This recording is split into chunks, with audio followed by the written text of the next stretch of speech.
Alors bonjour à tous, aujourd'hui nous sommes très heureux de vous annoncer la sortie d'un nouvel ouvrage. Il s'agit d'une œuvre intitulée Histoire et paraboles, avec comme sous-titre Pensées et maximes de l'Évangile médité. Alors, l'auteur, d'abord pour dire un petit mot à son sujet, le père Bonaventure Giraudot, c'est un prêtre français qui naquit dans la ville de Vite-de-Ré, d'une ancienne famille originaire de Talmont, dans le voisinage de La Roche-sur-Yon.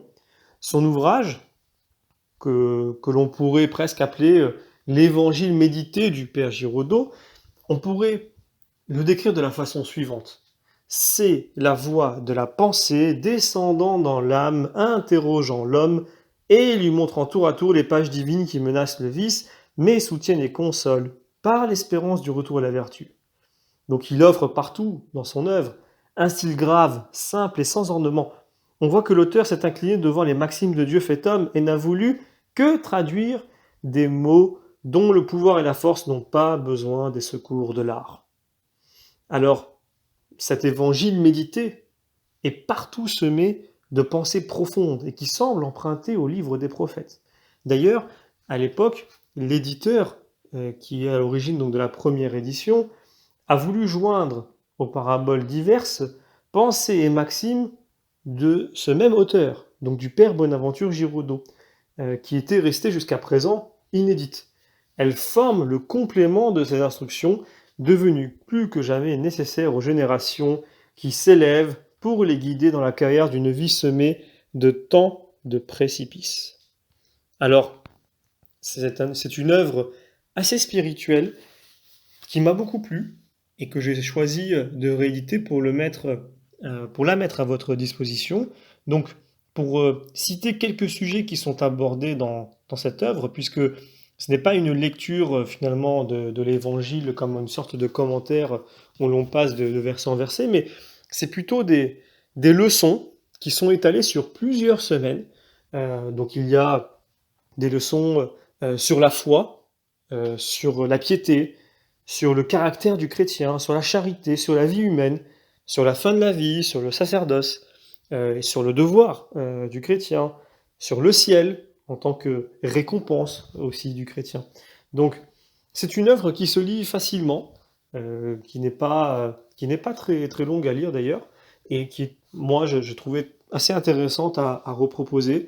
D'ailleurs, cet auteur-là est un auteur que j'apprécie, et il est fort probable que vous retrouviez dans notre maison d'édition d'autres ouvrages le concernant. Donc, comme toujours, et je ne serai pas plus long, je suis toujours assez court dans la présentation des livres, parce que je veux en dire le moins possible pour que vous puissiez avoir la chance de les découvrir un peu comme moi je les ai découverts, parce que ces ouvrages-là, c'est vrai que je le dis peu souvent, mais ce sont des ouvrages qui sont issus de longues recherches, de lectures, d'une sélection qui est faite pour permettre de mettre à disposition du plus grand nombre eh bien, des fruits spirituels. Des fruits spirituels, ou en tout cas de la nourriture spirituelle, qui pourra donner des fruits pour les âmes qui sont en recherche, qui sont en demande. Et moi, je découvre ces œuvres en faisant des recherches sur Internet, en passant beaucoup de temps, et je suis des fois surpris. Parce que sur Internet, pour ces ouvrages-là, vous vous en doutez bien, vous ne trouvez pas forcément de résumé. Il y a très peu d'ouvrages que nous avons proposés à ce jour où il est possible de trouver un résumé ou un article qui explique l'œuvre. Donc on est forcé de le lire, on est forcé de voir vraiment, de mesurer si cela vaut la peine d'être proposé à du public. Et donc, par conséquent, euh, eh bien, on est face à une œuvre qu'on ne connaît pas et on est surpris. Alors soit on est surpris de façon positive, soit on est un peu déçu, donc on ne propose pas l'œuvre. Mais en tout cas, je la découvre un peu de cette façon-là. Donc c'est pour ça que je n'en dis pas trop. J'espère que vous mettriez ma confiance en moi, en tout cas dans le choix que je fais des œuvres, pour peut-être vous y lancer avec le peu d'informations que je donne, dans le but de pouvoir vous-même être surpris par ce que l'œuvre propose.